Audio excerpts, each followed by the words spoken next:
Bill Kovacic, very warm welcome to Digital Markets Research Hub. It's a great pleasure to meeting you today and have an opportunity to ask a few questions. Thank you for your availability. Thank you, Olish. The pleasure is entirely on my side. I'm most honored. Let us use this opportunity and try to let us start from the most basic question. We witness significant changes in competition policy, in competition academic world. The very foundations of competition policy are being questioned. New trajectories and new areas, subfields of competition law emerge, sui generis, whatever you can call them. Is it a typical feeling for each new generation about a tiny reshufflings in this continuous growth and evolution of competition policy, or we are witnessing existential change indeed? A consequence of being older and going into my 8th decade is that in some ways I've seen the movie before. And I think what we have is an upheaval in thinking that matches earlier periods during my lifetime. So I think I think there is a natural cycle in our field in which certain models emerge and become important. When they do, and they're often propelled by an intellectual foundation where academics and commentators play a major role in creating another vision of the way in which the market is operating, a new interpretation.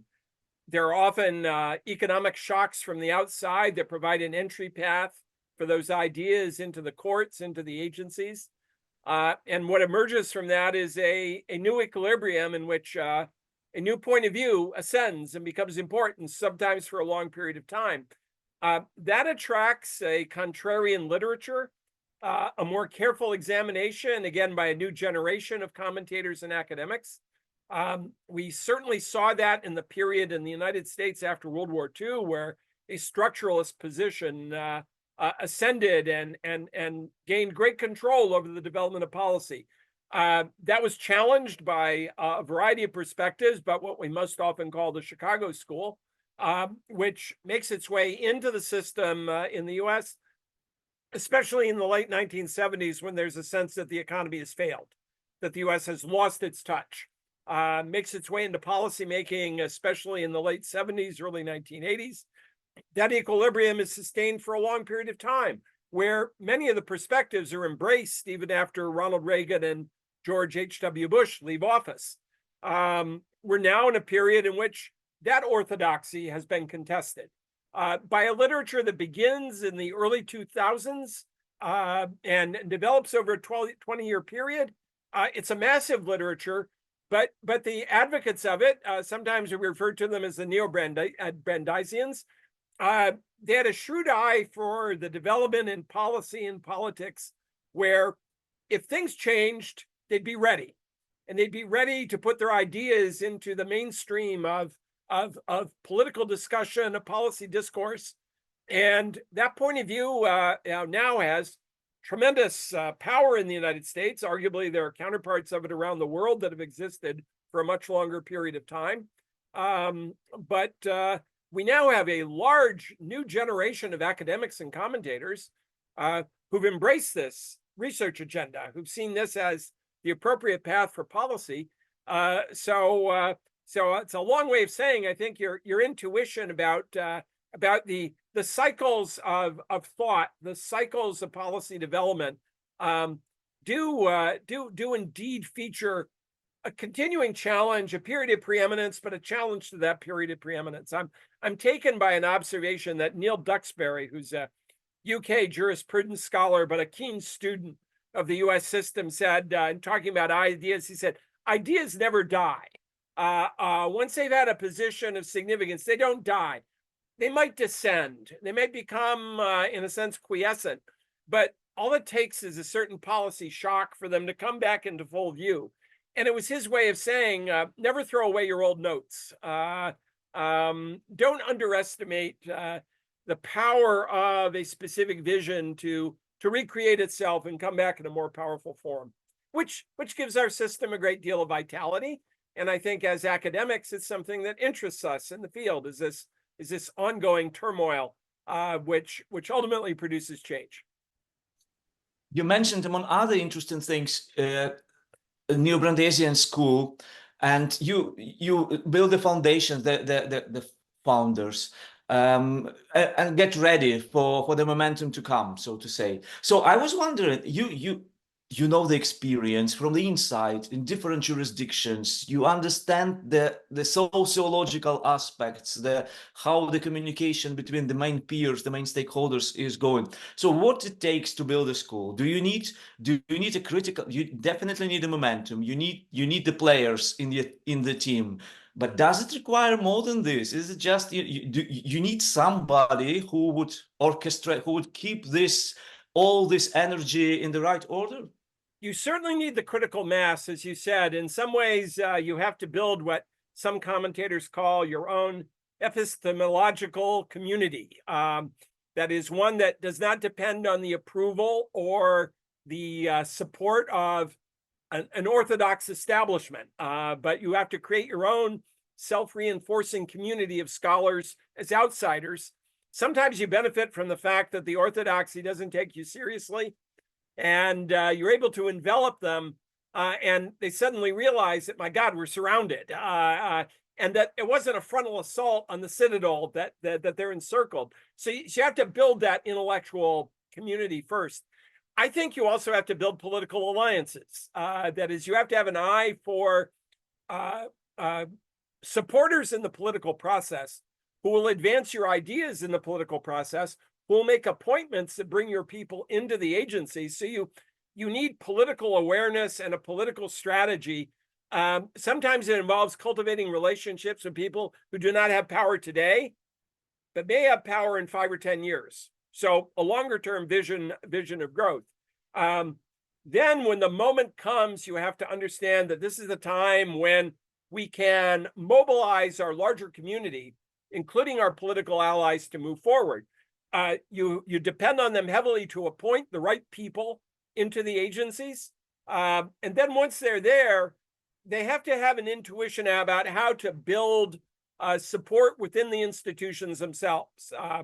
It requires a degree of personal sensibility, of a human touch that involves knowing how to lead people who perhaps have been going in a different direction, whose institutions have not been accepting of the point of view, but to be a specialist in a rough way in what public administration schools call change management, where you have an idea about how to lay out your vision and to draw people along with you.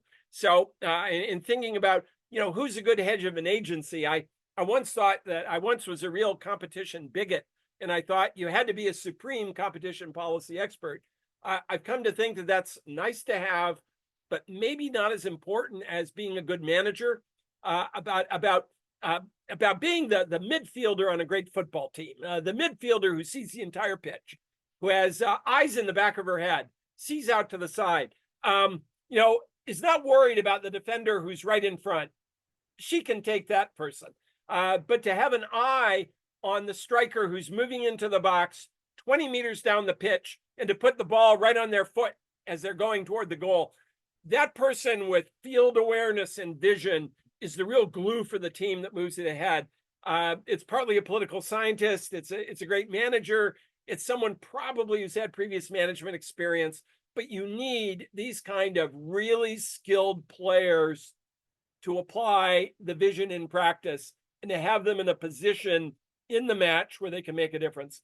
All of that has to come together for you in order to build a program that achieves significance and sustains it. That's really impressive. I keep thinking in this trajectory of the question, thinking whether they are rather great cardinals sitting somewhere or they are active players on the pitch, but probably it depends. The next question is about the ingredients of today's antitrust policy. Obviously, each jurisdiction has their own elements and the different proportions with which they mix the ingredients to build their own competition policy for the 20, whatever the name would be. But there must be some significant elements which are more or less universal or specific to many jurisdictions? What would be these specific features? I think we start very fundamentally with human talent. That is to have a successful system, you need the players. And I'll lapse again into sport, but I could be talking about an orchestra too. I could be talking about an orchestra that's deciding what its agenda will be for the season. I spent 3 years of my life when I was in law school in Manhattan, and I lived in a home where the owner of the home would invite her friends to dinner, and her friends were in the arts in New York.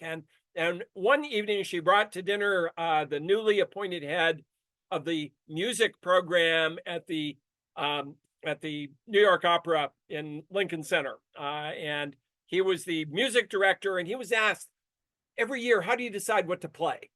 And he said, there are many factors. We have some standard items on the playlist that our audience demands to see, not necessarily the same operas, but a pool that they want to see some of. Sometimes we do avant-garde, but he said it really depends on whether we can get the performers who can do the parts. He said there are some operas for which maybe there are 100 vocal cords in the world, and you can play that with any of the 100.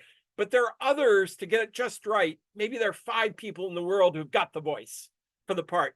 And if you can't get them, you don't play, because our audience is expert. He said they don't boo, they just are silent. And he said, I can't stand the screaming of the silence. So he said, in many ways, it depends on who's playing. Who's playing? I think it's true for a competition agency. And if we ask, what should it do? What should the agenda be? Tell me who's playing. So you begin with human capital, and you're always asking, do we have the mechanism to match our program to our talent and to build it? That's the indispensable foundation for success. If I had to pick one thing.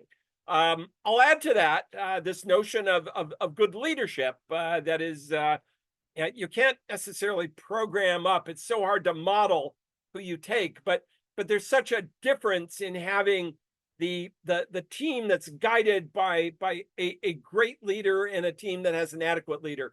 And I'm going to shift sports here. I'll talk about Formula One. One key determinant of success is the car, no doubt, but the driver is really important. A great driver can take an average car and place high in the standings.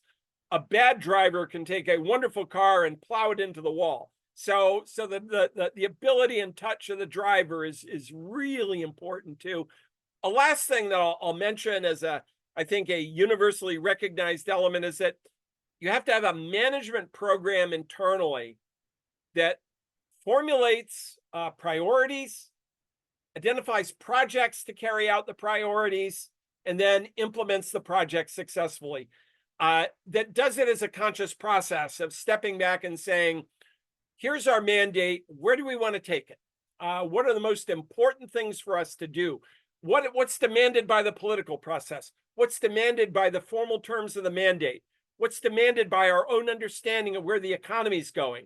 But to operate effectively, you have to have some sense of where are we going. You'd never get on a commercial airliner and the pilot says, we're just flying, or we're just flying west.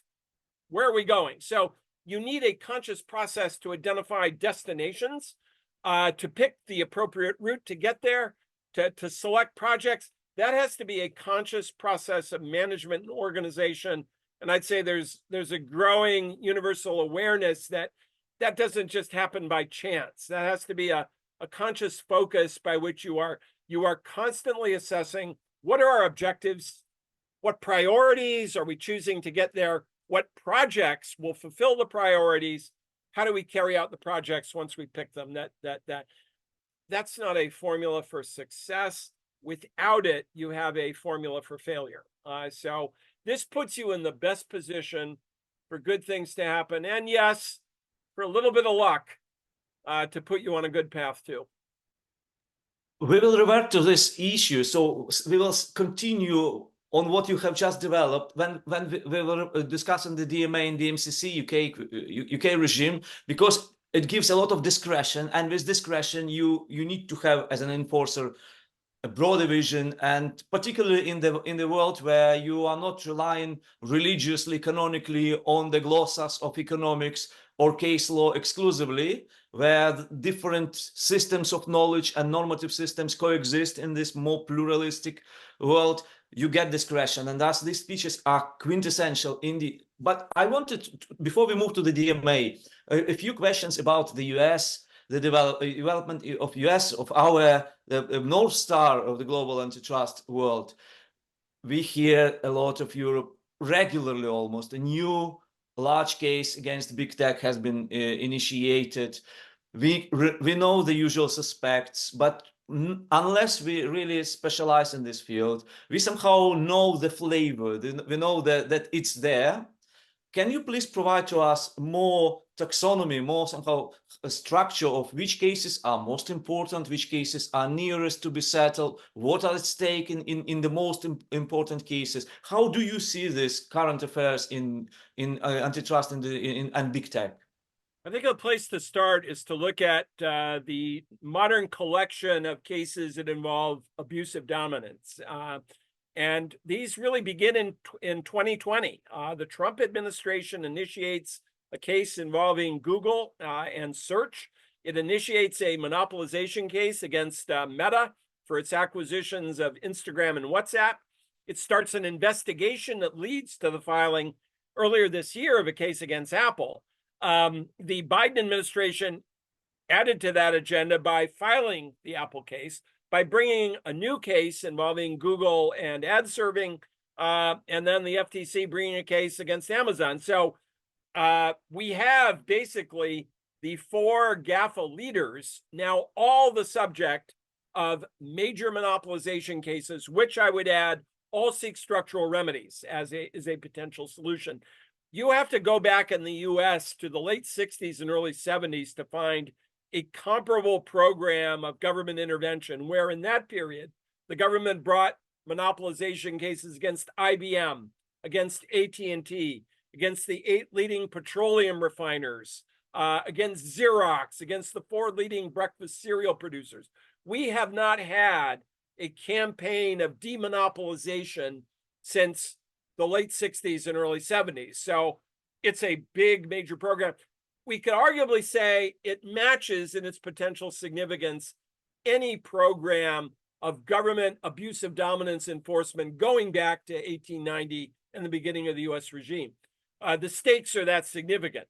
One thing that's sobering about them is that this is a slow-moving process. It is like standing in your favorite mountainous region and watching a glacier move. It's very deliberate there. The Google search case is pending a decision by the court of first instance. The AdServe case does not begin until September of this year. The Meta case doesn't have a trial date yet, so who knows when that starts. Amazon maybe has a trial in 2026, Apple to be determined. So much of this process, including the appeals, will run throughout the rest of the decade. That's not the speed of light when it comes to addressing these questions. So, but that's unmistakably one major frontier. Another is that I'll mention a second is a dramatic expansion of the merger program.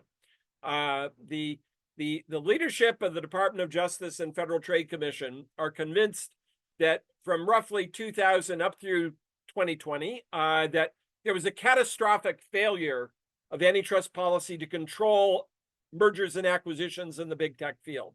That the FTC's failure to challenge Google DoubleClick in 2007, 2008 was a grievous failure. That the FTC's failure to stop Facebook from buying Instagram and WhatsApp was a terrible failure 10 years ago. And that throughout the second decade of the century, not simply the Republican administration, but the Obama administration basically left hands off and did not dig into some of these mergers, some of the acquisitions, allowed them to go ahead. And a phrase that is used by the two heads of the U.S. agencies now is never again.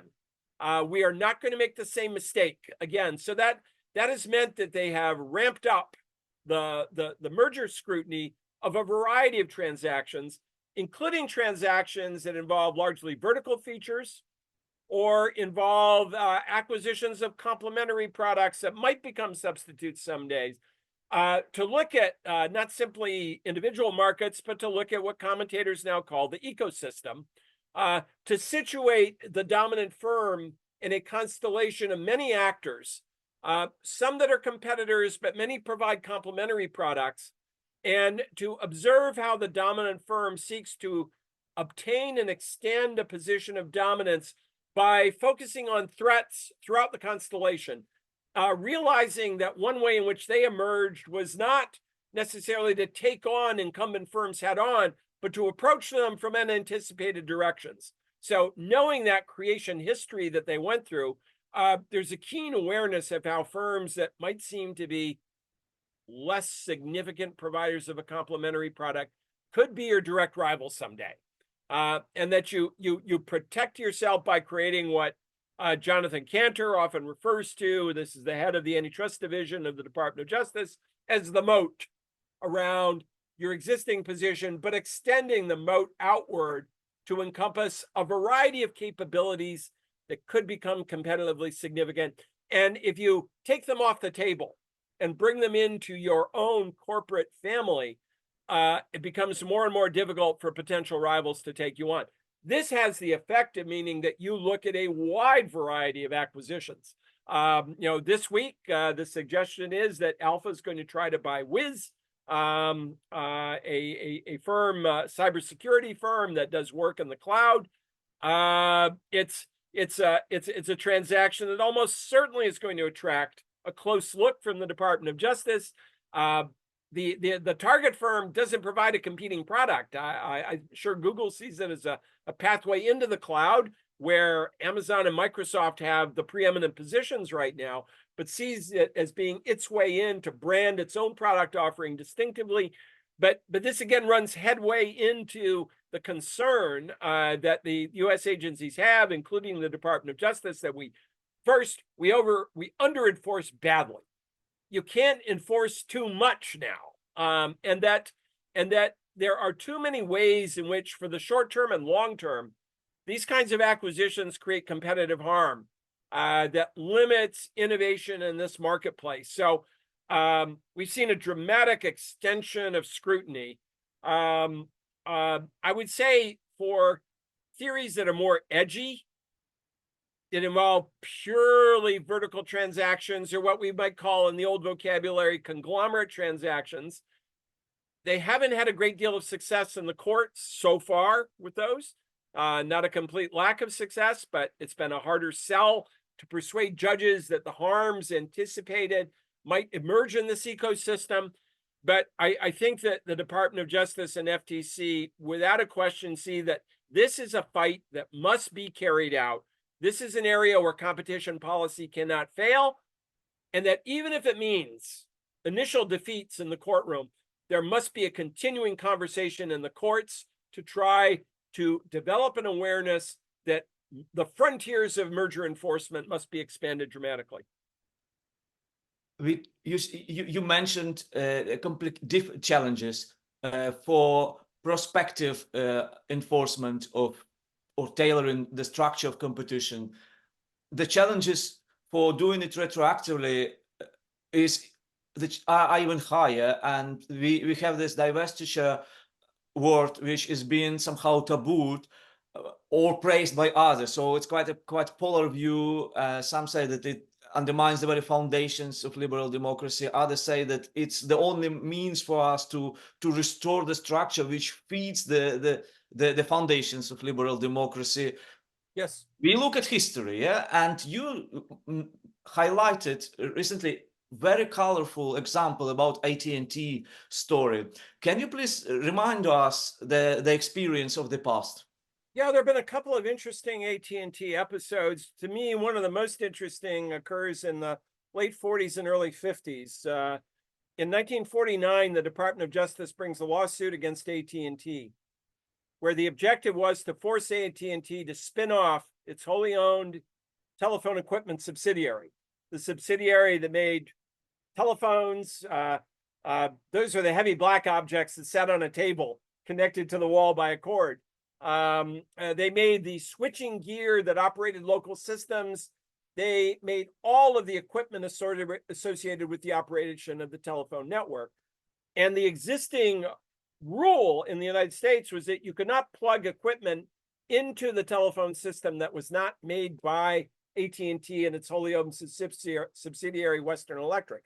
So the stated objective of the abusive dominance case was to force AT&T to spin off the equipment subsidiary and to generate competition for equipment. In 1956, the Department of Justice settled the lawsuit, but without a divestiture. It gave up on the divestiture, and in its place, it reached an agreement with AT&T that it would make its patent portfolio generated by its research subsidiary, Bell Laboratories, make it available to the public domain, basically on a royalty-free basis. Bell Labs was the famed creator of the transistor. Bell Lab scientists won the Nobel Prize ultimately for that invention. Bell Labs was an enormously successful source of ideas. The settlement was attacked as being a pathetic, politically driven sellout. That is, the big objective was the breakup. And instead, you got this patent licensing decree, and the question was, well, what is that going to do to competition today? And the short answer is, we don't know, maybe not that much. The DOJ was vilified for accepting this. There were congressional hearings that said, was this a political fix? Did AT&T get into the White House and the Eisenhower administration and persuade them to abandon the worthy goal of the breakup in return for this very uncertain control on conduct that could have structural features? The DOJ officials who thought that this would be important went to their deaths later on without knowing what the outcome would be, and their names were associated with grotesque policy failure and maybe a political sellout. Today, the literature that discusses that sees that as an important beginning of the digital age. Because with that patent portfolio, many companies enter the tech space, whether it's semiconductors, whether it's other applications of the Bell knowledge, that this creates what we call now the digital economy in many respects. And the modern literature sees this solution as being genius, not simply badly mistaken. So one thing it tells us is that the remedies that matter don't necessarily have to be limited to the big visible breakup, that there might be other things you can do creatively to get a good result. The second major AT&T episode does come with a breakup in the early 1980s, where to settle a second monopolization case, AT&T does submit to a consent decree that spins off the equipment subsidiary, Western Electric, severs the connection between the long distance company and the local operating companies that were owned by the Bell system, creates a series of independent regional operating companies and a separate independent long distance provider. That sets in motion, without doubt, a transformation of telephony itself. But the spinoff of the equipment subsidiary arguably sets in motion the equipment revolution that gives us things like this, that lets us put this in our pocket. So the anticipated payoff was the revolution in pricing and service for telephony. The somewhat unanticipated payoff was the revolution in equipment. Many thought that there would be a big change in equipment. Nobody quite anticipated that the devices that we all carry around with us, I had my hand phone here, it's things like this too, that would be a consequence of the breakup. So it's an interesting illustration of how the market effects that you anticipate may be important, but they might not be the full range of effects that you observe if you do carry out a structural relief program. Let us move to the DMA, and the bridge to it would be the question about the role of judicial in this overall constellation of antitrust policy, ex ante, and mainly exposed, but what we will see now is ex ante sui generis approach. Do you, from your observation, do you think it's unchallengeable? It's obviously, that's how it's given, that we have the crucial quintessential role of the judges in shaping the parameters of competition policy. is it something which is kind of second best formula? Is it from purely observational kind of speculative perspective, not proposing any alternative? Does it have side effects, or it's on the contrary, it's part and parcel of our democratic governance, that we need judicial authority which would look at the things from the broader societal perspective rather than technical only? How do you explain it to us? I know, as you're suggesting, Olish, the responsibility for the courts that's imposed by this litigation model they're extraordinary. Individual judges who've heard these cases have written about it.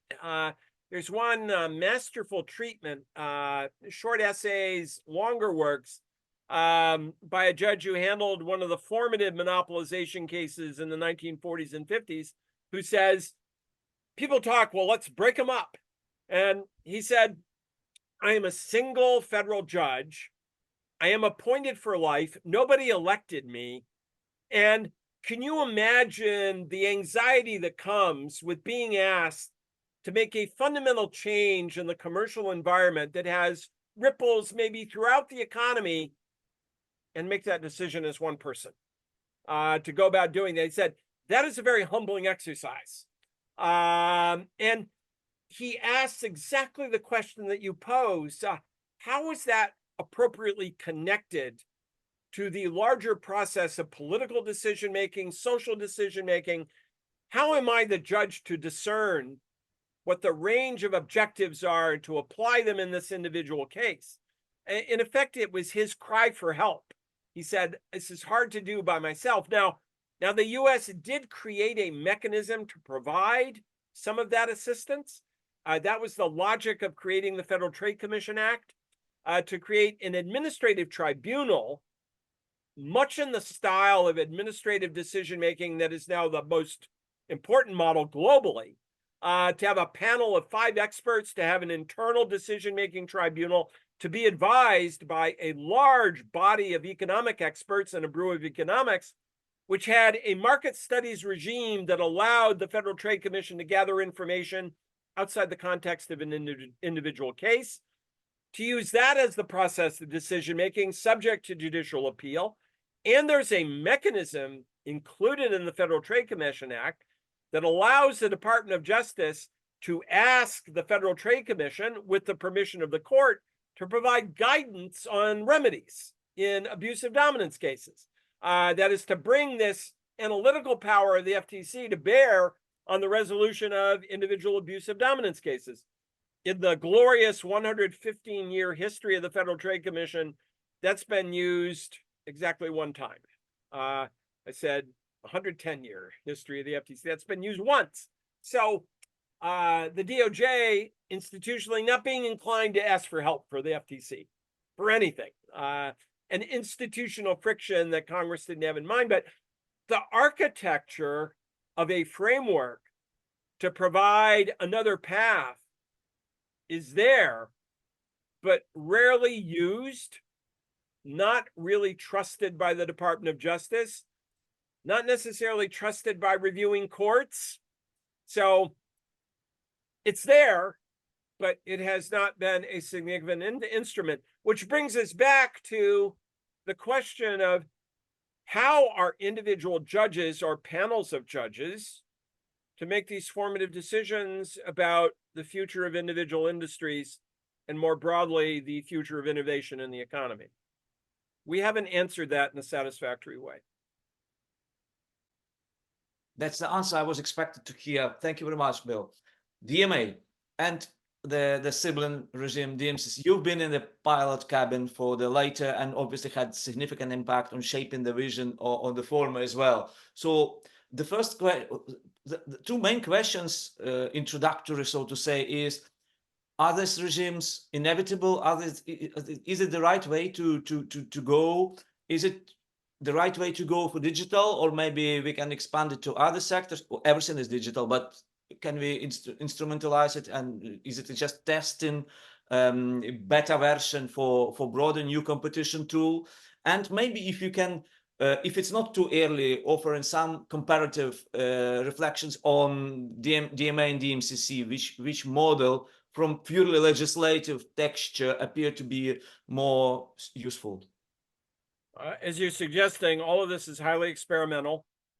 And I think if we look at the words used by the proponents of the measures, both in the, say, the European Parliament, but also those who are going to execute the program within the European Commission, these are seen as experiments. Is it legitimate to do the experiments there and in the United Kingdom? I think it is. If you know enough about the practices in question and you learn enough about the individual sectors, you are in more of a position to set out a prescriptive set of rules or standards for the development and implementation of a policy in those sectors. So it's an experiment worth having. A great deal depends on, and this is where the two regimes differ. The two that you mentioned, the DMCC and the DMA. The DMA relies very heavily on categorical prescriptive rules that do not have defenses. What might be called an object offense approach, or in the US language, a per se approach. Defenses aren't permitted. The DMCC, which I like a little bit better on this score, I'm more comfortable with presumptions that are rebuttable. It reflects a greater belief that you need to look at the individual business models in more detail before you come up with a set of prescriptions, a set of interventions. I've heard the European Commission officials in Comp and in Connect speak about their work, and they express enormous confidence that we know enough from past experience in competition cases to set out the categorical prohibitions. We know enough. Those issues are clearly settled, so we are comfortable applying a system that is laid out in categorical terms. I'd say in the UK there was less confidence about that, more confidence in building on the research record that they developed to develop what's been called a more tailored solution for individual contexts. I'm inclined to think that's the better approach. Which one makes the most sense? To answer your last question about, what can we conclude from this?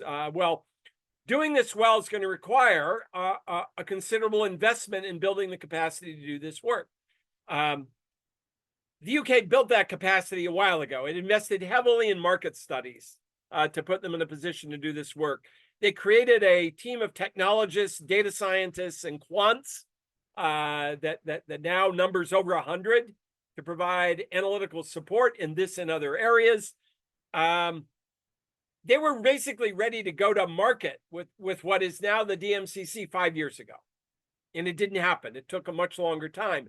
It's intriguing to me to think what have happened if the DMCC equivalent had gone to market 5 years ago. The DMA, by contrast, was pushed forward by the Parliament. And I think the Commission in Brussels has been running as fast as it can to catch up in terms of building the infrastructure to put it in place. I mean, a joke that I heard one colleague express, 5 years ago was that what the European Commission should have done with the DMA is the subcontract implementation to the CMA in the United Kingdom. That the DMA had the blueprint for the automobile. The CMA had built the factory. Tell the CMA to build the vehicle on a contract basis.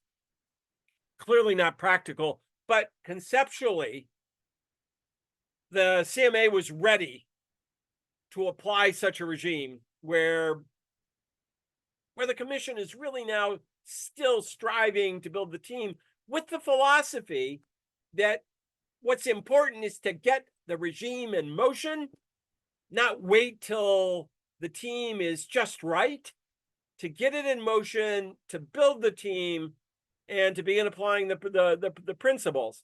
So I think you have to build that team. I think you have to consult with other agencies that are doing this work. I guess I would think that a major determinant of effectiveness over time is that you disclose what you're learning from your experience. Because there are a number of other countries that are potential adopters for what you're doing. And they're thinking very seriously. They're being influenced by this experience. I think you have to go through the awkward process of explaining what you're doing, and telling people what's working and what's not working so well. It's very early now to tell. I think you also have to reveal what you're doing in negotiations with companies about implementation. An experience I think we've had globally is that when you have bright line rules, bright line prohibitions, they tend to be modified over time. They tend to migrate in the direction of becoming rebuttable presumptions. And systems that have open-ended standards migrate in the direction of rebuttable presumptions. So in the course of negotiations with individual companies where they're saying, does this prohibition really apply in this way? Does it have to? The commission has a lot of discretion there to say, no, that's different. You can do that within the overall framework of the DMA and be compliant. So there are going to be a number of judgments that are made about how the bright line rules are applied. I think the commission has to explain to the outside world about how that's being done. I mean, an earlier theme you mentioned is that this involves a lot of discretion. These regulatory regimes involve a lot of discretion.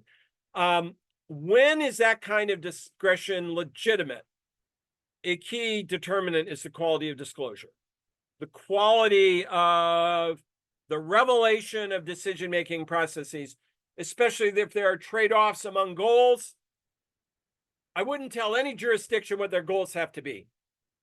That's their judgment. That's what a democratic process does. I wouldn't necessarily tell them that I have perfect wisdom about what mechanism is the best way to implement. What I do feel emphatic about is that you have to explain what you're doing. You have to show your work. That discretion demands informative disclosure so that the rest of the world, including the political overseers, know what you're doing and how you're using the authority. That high quality disclosure is indispensable to the legitimacy of the discretion that comes with applying these regimes. Absolutely. But let me go one step, not further, but from the other side. Sure. Again, from the pilot cabin perspective.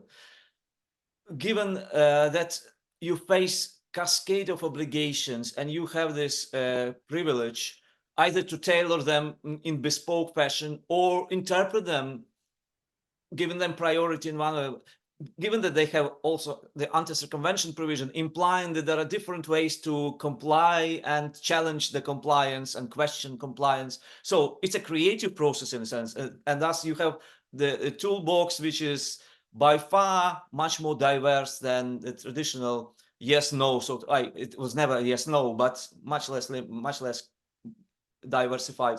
The question is, what should feed me as an enforcer? Should I be limited to the circumstances of this specific investigation, however narrow and technical it is, and however competently I can explain it to the public?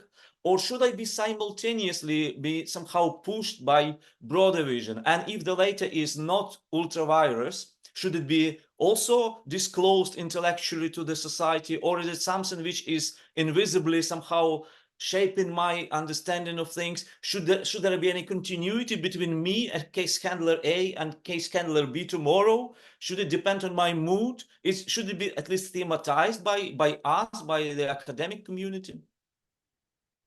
I think there is an obligation to lay out the evolving vision that the agency has in applying its mandate. As you mentioned, I think, and this is a very important point, the application of these mandates will be iterative, they will be evolutionary, because the commercial settings will be dynamic. The business enterprises will always be testing new techniques. They will respond to an existing set of rules by thinking of other approaches they can take that do not infringe the rules. So it's going to be a very dynamic process within the commercial setting for the firms. It must therefore be a dynamic process also for the regulators.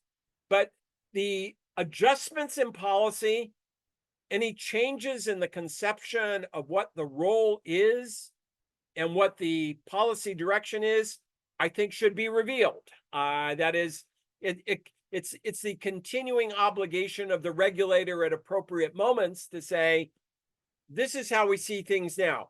This is how we saw it 6 months ago, a year ago. This is what we've learned. And it's not learning just on the basis of the specific matter before us. There is the continuing obligation to engage in research and development in the way that a dynamic technical firm would do R&D to stay at the state of the art. We're using our markets regime. We are using our public consultations to learn about what's going on here and to gain insights about what we ought to be doing in individual matters. So the parallel source of knowledge that should be fed into the treatment of individual matters within the framework of the DMCC includes the continuing elaboration and performance of the market studies regime, the market inquiries regime, the learning that's going on in the other laboratories around the world. Footnote, there should be a deep, intimate collaboration between the European Commission and the CMA. Further footnote, I think after the bruising experience of Brexit, those connections are being restored. That kind of collaboration is being built up. For a while, there was a real estrangement. I think the view in Brussels was you've walked away from this collaboration, and at both an intellectual level and at a personal level, this really stings. This really hurts. I think those bruises have healed in many ways, but there should be common learning. There should be learning adapted from what's going on in these US cases. The litigation, for all of the limits of the US litigation process, it puts a lot of information into the public domain about the companies and how they operate. Selfishly, as academics, I crave this because it gives us a window into what's going on. So all of these sources of learning should be built into the formulation of policy on an ongoing basis. But to go back to your earlier theme, there is a special responsibility, to borrow a phrase, a special responsibility for regulators to explain what they're doing and to explain the evolution of thinking as it's taking place. That this is what we're learning. This is how we see our responsibility now, in particular, to promote the debate externally about whether we're on the right path. And yes, to engage the academic community, the research community, which in a crucial respect is a partner for the public sector, providing a source of commentary, not always uncritical commentary. It has to be critical, but I think motivated by the common desire to come up with policies that work well. So again, informative disclosure, a continuing conversation is indispensable to good policymaking here. Absolutely. Zooming out the picture, still remaining on this topic, but looking not at the enforcers' minds, but rather at the markets themselves. The DMA has these two objectives of fairness and contestability, and there is a temptation to reduce them to the sum of obligations of Articles 5, 7, and some others. But some people would say that they are so open-ended, these objectives, that you can, maybe for right reasons, I would say personally, for right reasons, you can, that's back, it's not a bug, it's a feature. But the question is, what should we aim to achieve? Because you hear voices who say that power itself is a problem, that the structure of digital markets is a problem in itself. On the other hand, whichever jurisdiction you look, it's a typical situation where the markets are entrenched, network effect. Is it even necessary? Is it doable to change the DNA of digital markets? Particularly these days where you talk about computational power, you need to be super heavyweight athlete in order even to start thinking of playing this game competitively in the global race. And so there are many kind of puzzles which are not you cannot see a holistic picture. Is it even possible? Do you have this holistic picture? I think one thing that the policymakers have to begin with is explain to me how things turn out, if they turn out well. Give me your vision about what's going to happen. I realize it's speculative, but explain to me why we're doing this. And if you say at a high level, it's a concern about power, it's a concern about the political process, it's concern about the integrity of governance generally, I understand that, but tell me how your intervention in different steps is going to make that better. So So explain to me how this improves things. And you can engage in an almost science fiction-like process of prediction to say, if we do these things, here's what we're going to see. Tell me what I can look for to see that it's working. What will be the signs that improvements in the status quo are taking place?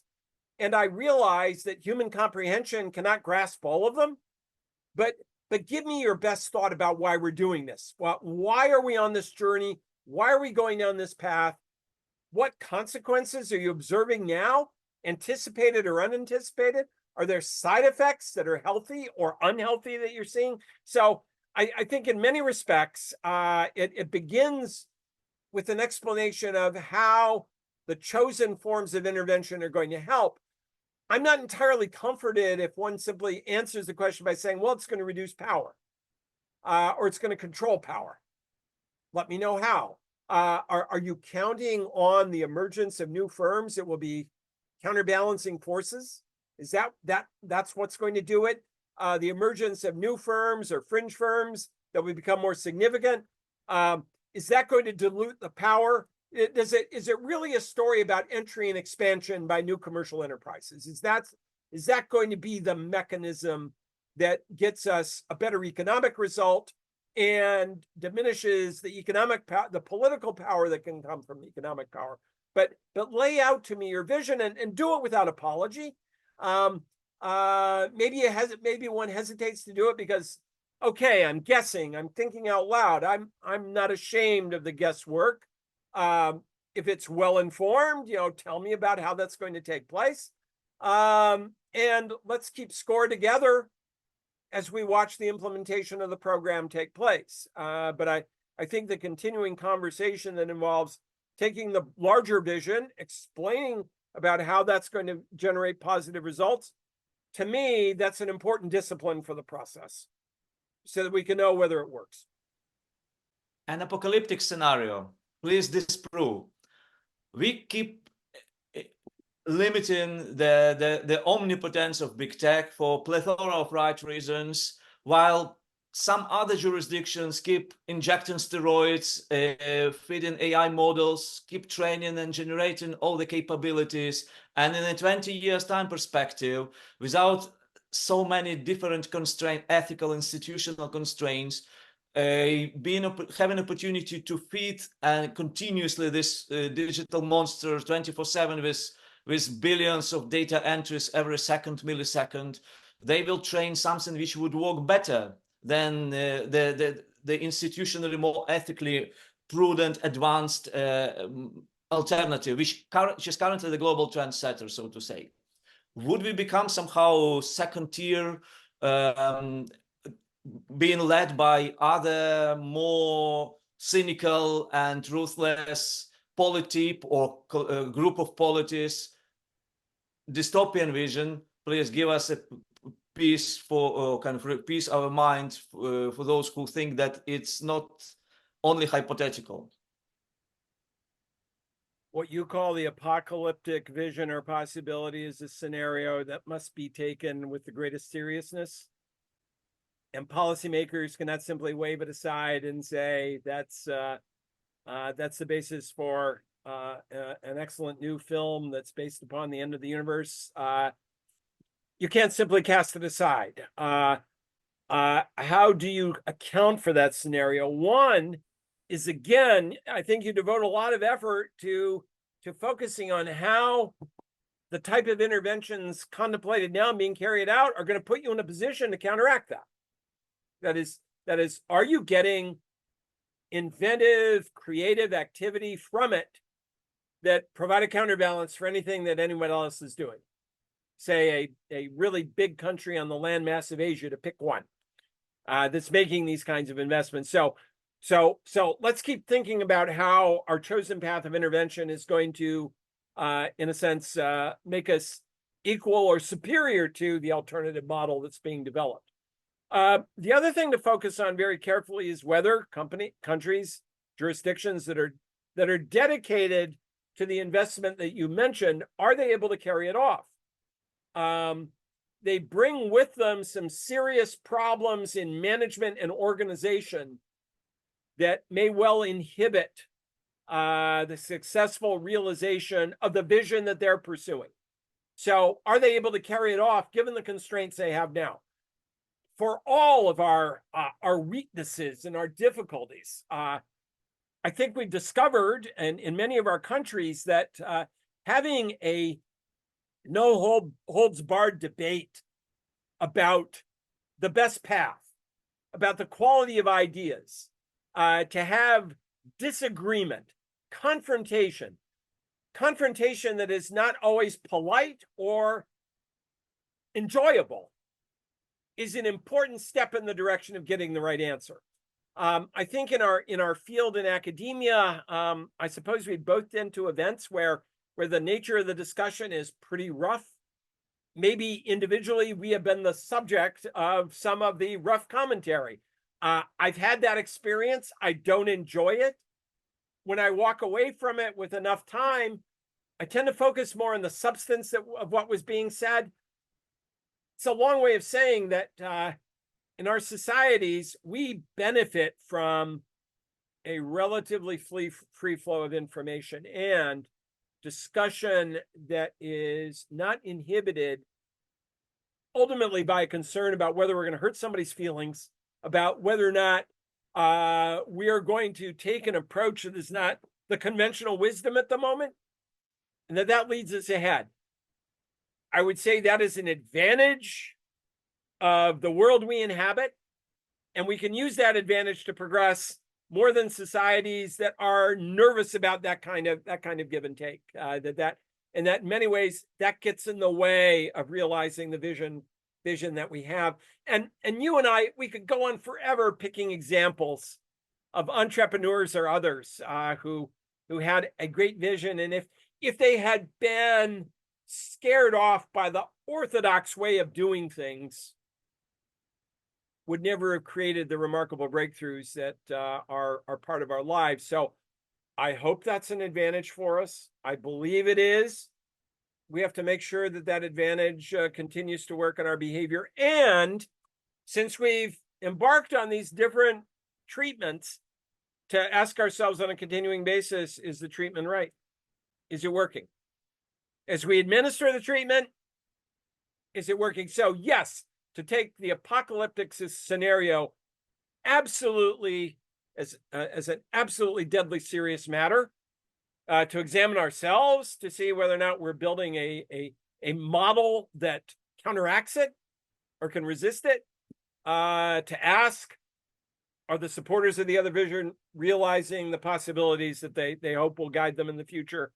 Both of those are important, but ultimately to benefit from the fact that we have a robust process of discussion and debate that ultimately I hope favors us and gives us a decisive advantage, even if it's not always a pleasant process.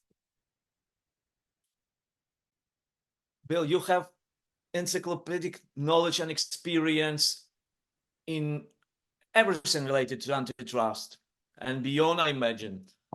But speaking of antitrust, among other things and formats of your specialism is the agency institutional framework. So, and you know how different competition authorities are being organized. You've been consulting them or providing them intellectual experience, shaping helping them to build their capacity, etc.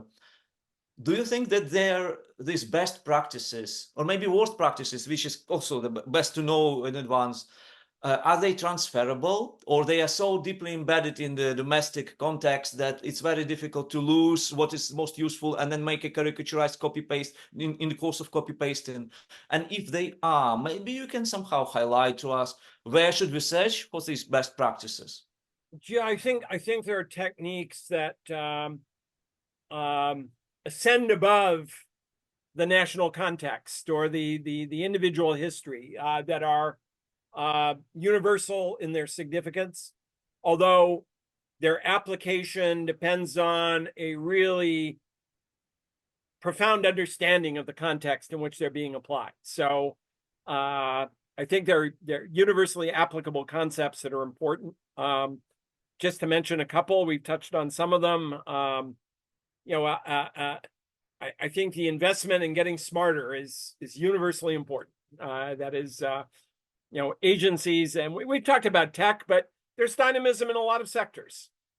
The commercial context changes all the time. From the beginning of the first competition law experiments in Canada in the late 19th century, with the US following right behind, a critique of the system has always been it's looking backward, not forward through the windscreen. It's good at looking behind, not so good at looking ahead. And an answer to that is you have to invest in being smarter and in looking ahead. So a universal lesson, and you can do it yourself. You can borrow the learning of others. You can work with academic partners, but there has to be an investment in every budget. And what I'll just say, getting smarter, the R&D budget. So universal concept. What are you doing this year in the budget to be smarter about what's going on in the larger context? Second, have you developed a program to sit back and ask the profound questions? What are our objectives? What is our strategy for accomplishing them? How do we choose priorities to realize the strategy? How do we pick projects to carry that out? And how do we know it's working? A set of universally applicable questions, boiled down for a specific project. Why are we doing this one? Why? What do you expect to get from it if it works? Second, what are the risks? What could go wrong? Third, who's going to do it? Do we have the team to do it? Fourth, how long is it going to take? Fifth, how much is it going to cost? Sixth, how do we know it works? How will we know it's working? If I'm grading, students ask you, I'm sure at the beginning of the term, what's the basis for the grade in this course? Well, what's the basis for the grade in this course? What do I look at to measure success? Any agency, anywhere, any place, anytime, has to ask those questions of itself. I consider that to be universal. I'm not telling you, for example, in fitting out a suit, there's a lot of variation in the color, in the material, in the specific design. 2 rows of buttons, 1 row of buttons. I have nothing to say about that. I am suggesting that if you're going to have a suit, it's good to have a pair of trousers with it. And it's good to have 2 legs for the trousers. For the suit coat itself, it's good to have 2 arms like that. And it's nice if they're roughly symmetrical, roughly. So you pick the material, you pick the design.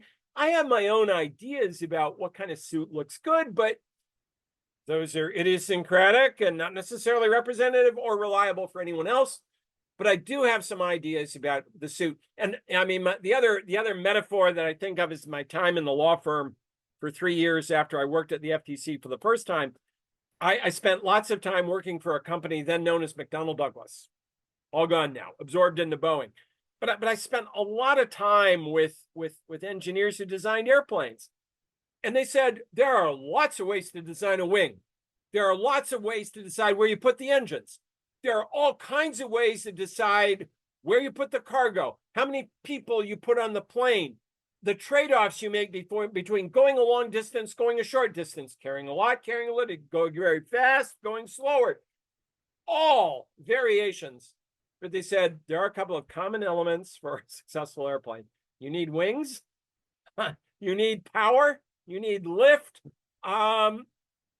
There are basics that you've got to have every time. And by the way, if you make the wings, they should be symmetrical, not one shorter than the other. So that creates a lot of instability. So I mean, I learned from them, and they said that's part of the joy and genius of making a successful aircraft, is you pick different designs, you test different designs. And yes, the only way to know if you have a really good design is to fly it. So you have to test it. But within the framework of great diversity in design approaches, there are some universal constants, which which the Wright brothers discovered in the early 20th century. And their basic learning about controlled flight is the essence of every commercial airliner today. They got that. But we're not flying in planes that look like the Wright brothers fly. It's state of the art of all. But the concepts, those are universal and enduring. And I think these kinds of concepts about organization, management, technique, those are enduring. And for a long time, I think we ignored them. We overlooked them. We focus so much on what might be called the physics of our field. What's an abusive dominance? What's an ecosystem? Important, but more on the questions of what to do rather than how to do it, how to carry out the program. My friends at McDonnell Douglas, many of them worked on the US Apollo program to go to the moon and come back. And they said the basic physics of doing that was relatively well known. Some very fancy mathematics, but the basic physics of what you had to do, well known. The engineering was really hard. And I think there's a healthy trend in our field to think more about the engineering. And embedded in the learning about engineering are some universal concepts. So a lot of ways to design the wing. I'm not going to tell you which to pick. I'm not going to tell you exactly how to go about doing it. Loads of ways to design an airplane. But there's certain things that you have to do consistently to make that plane successful. That exists in our field too. If you think that I will ask you only one question, a recommendation to students, you are wrong, because I have 3 questions for you. And the first one, again, based on your experience as academic, we have many competition academics who are continuously subject to kind of 24/7 demand to generate, to teach, and they are lucky if they teach only competition policy or adjacent fields. They might be asked to teach something else, to publish in the academic venues, but also to engage with more professional or generalist media to increase their visibility, to generate funding. And it looks that the expectations are gradually increasing, and often at cost of our own somehow well-being, I imagine. What would be your kind of collegial recommendation, or maybe some suggestions, series of recommendations to those of us who face, to all of us pretty much? I think a starting point, especially for people who are more junior in their careers, is to be good teachers and to work hard at being good teachers. That being a good teacher means learning the material in a sophisticated way that gives you a deeper insight. It means thinking about how to communicate ideas to students effectively, to adapt your presentation to their reactions, to what they're absorbing, to continue to upgrade your method of presentation so that you're not just standing, of course, in front of the class in the style of an old scholar opening the folder and reading notes, that you're thinking about how to use visual methods of instruction, how to bring in other examples to give vitality to the material. I think doing those things gives you a wonderful foundation, and that you will actually learn the material in a profound way that that's a durable asset that lasts forever.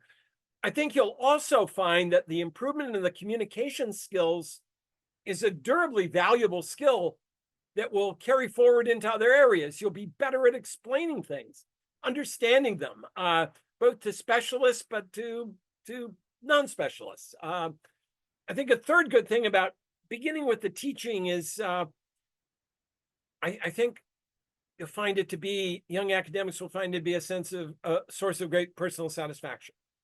There's nothing quite as much fun as teaching a good class and to walking out of the room saying, that was a good class. I can tell. And you can tell.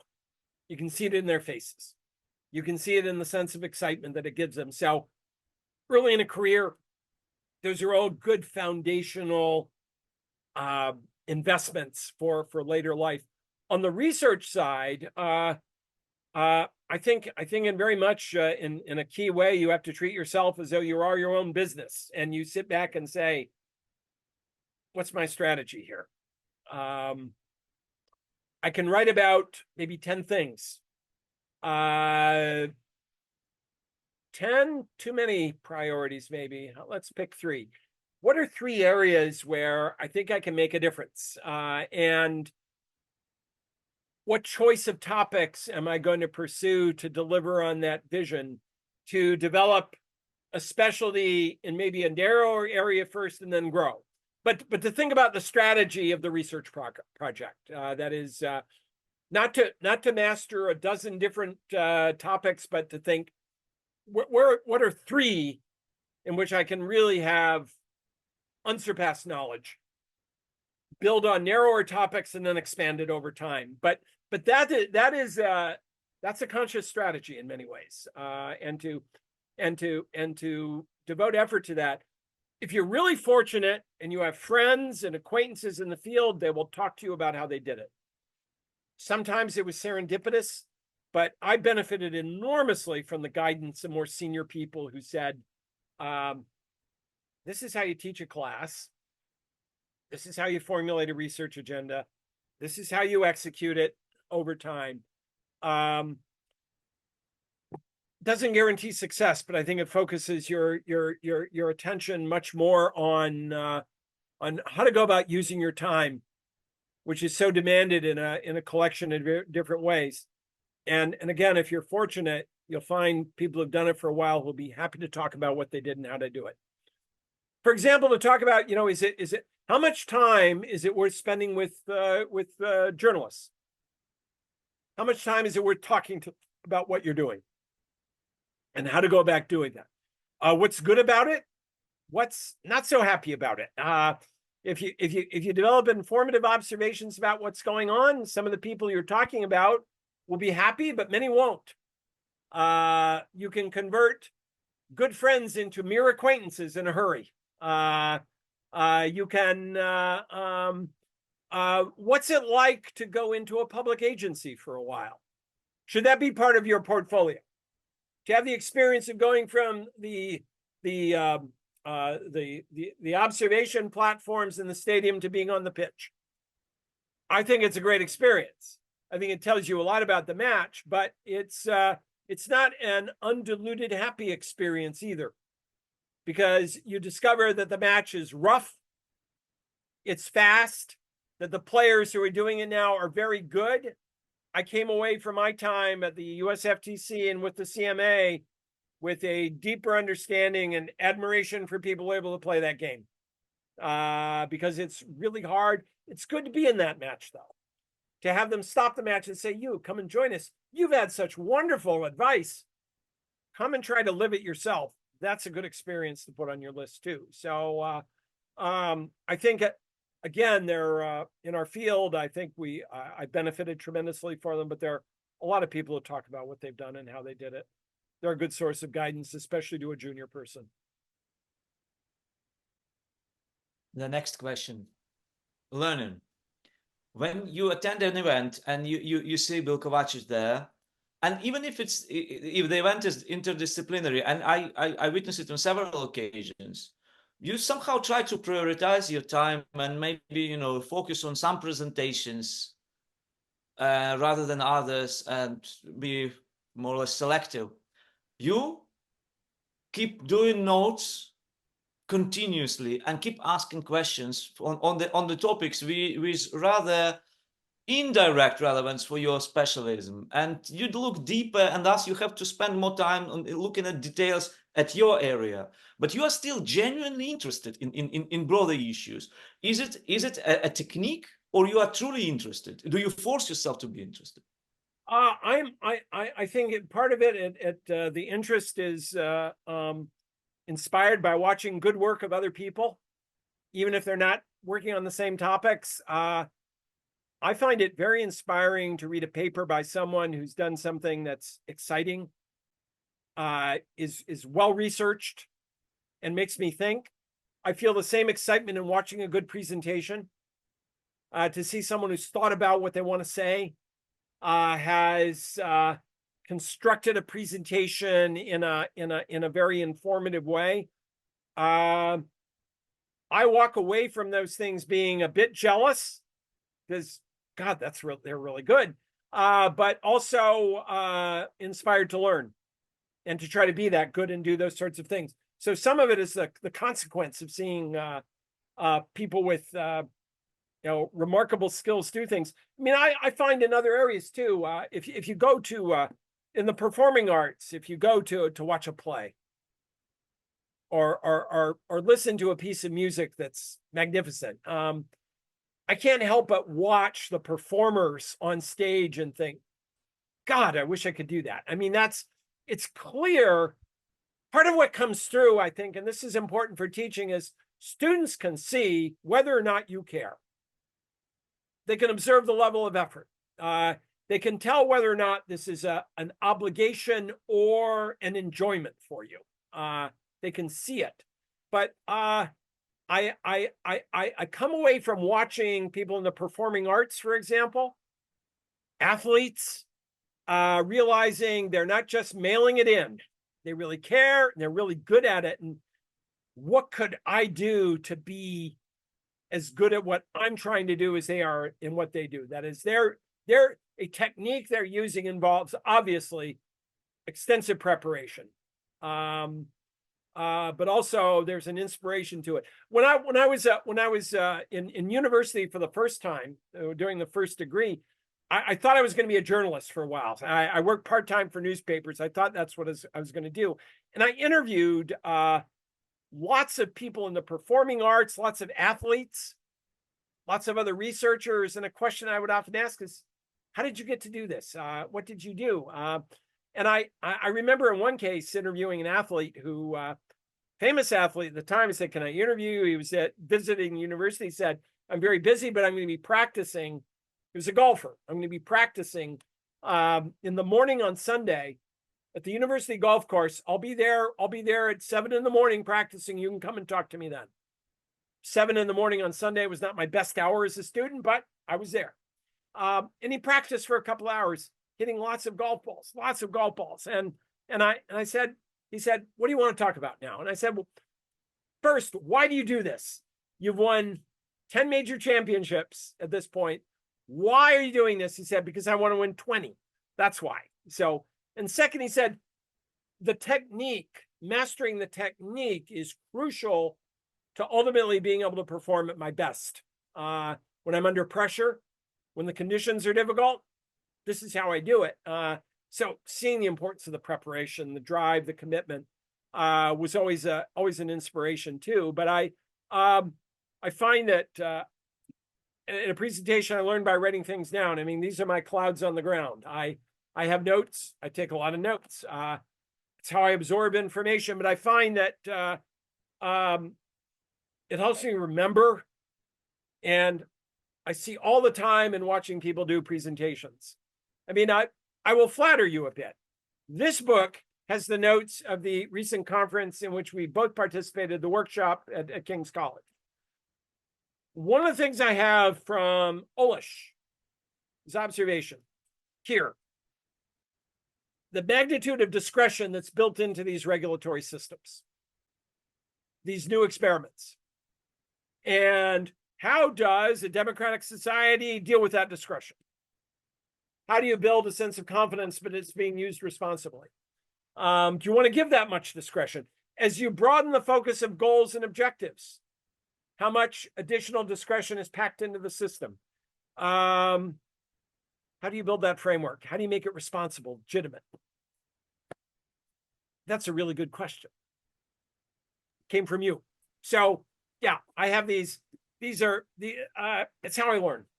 But I am very much inspired in our field and others by watching people who are really good at what they do and have something to say and have obviously thought about it a lot. And in the audience, I'm the beneficiary. Thank you very much, Bill. It's an honor to hear the last part, but pleasure to hear all the rest. The last question before asking you to give recommendation to students is you witnessed and communicate continuously with people who shape the policy, who shape our minds over decades. So you have this experience of not only shaping yourself, but also engaging with the greatest minds and the greatest powers, maybe. How do you think, how do you see their role, the role of individuality? And maybe you can mention somebody. It would be a little bit too, I don't know, maybe simplistic, or maybe too trivial to ask you to maybe to pick a couple.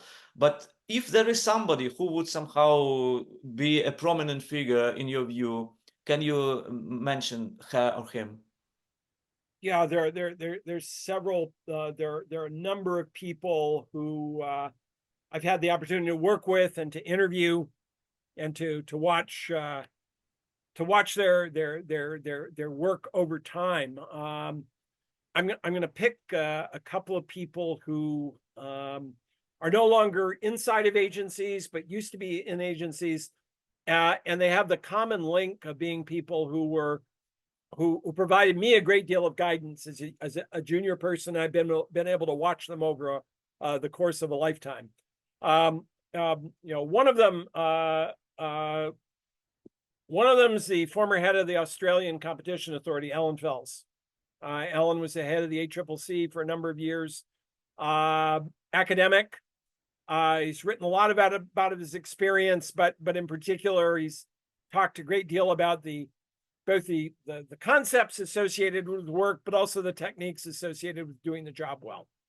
I was, very much the beneficiary of his generosity in sharing his knowledge over time about what he did and how he did it.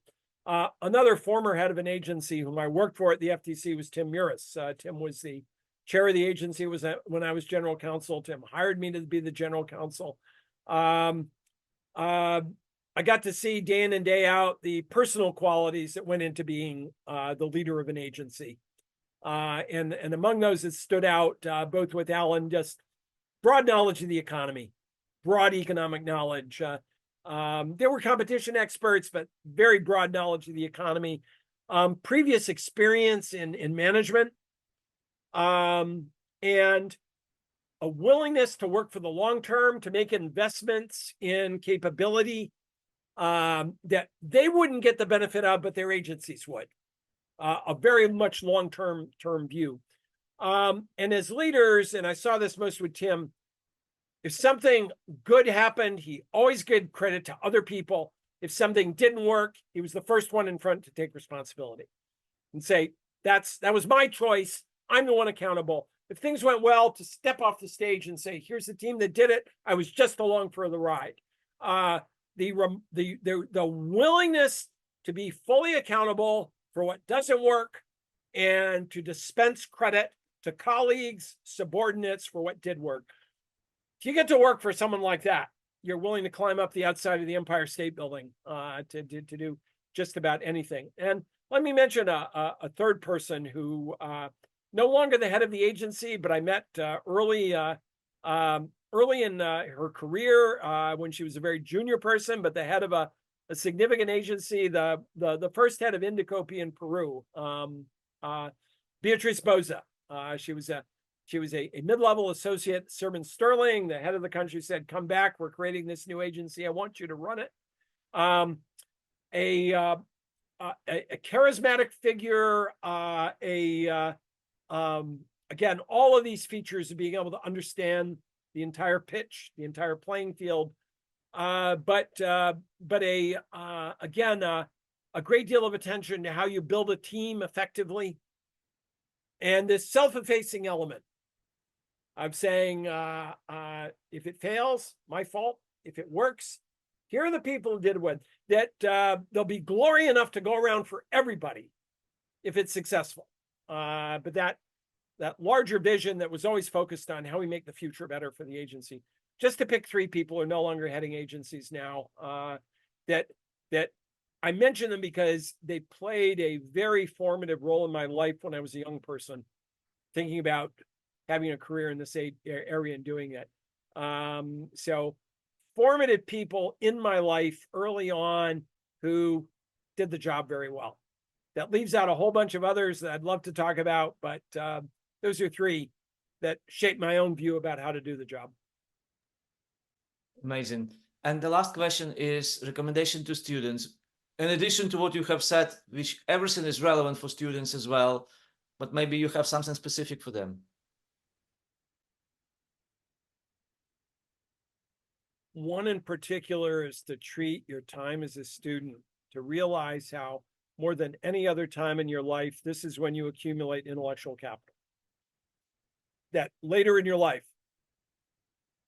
maybe not so much if you're an academic and a researcher, but if you go into a law firm, if you go into a government agency, your time disappears. You lose the amount of time to reflect and think. The time as a student is a unequaled opportunity to think about the framework for the way the world works, the way the law works, the way an economic system works. It's an unequaled opportunity to read and analyze. Not a day goes by when I don't draw on things that I learned in a law school classroom 50 years ago, or in an undergraduate classroom 55 years ago. All the time. It's